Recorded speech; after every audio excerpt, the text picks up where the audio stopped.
શ્રીમદ્ ભગવદ્ ગીતા અધ્યાય 7 શ્લોક 9નું પઠન કરીએ, પછી તેનો અર્થ સમજીએ.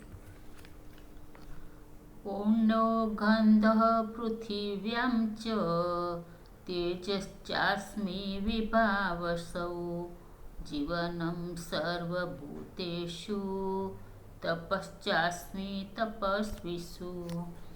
અર્થાત હું પૃથ્વીમાં પવિત્ર ગંધ એટલે કે ફળ, ફૂલો, વનસ્પતિ એની સુગંધ હું છું, અને અગ્નિમાં હું તેજ છું.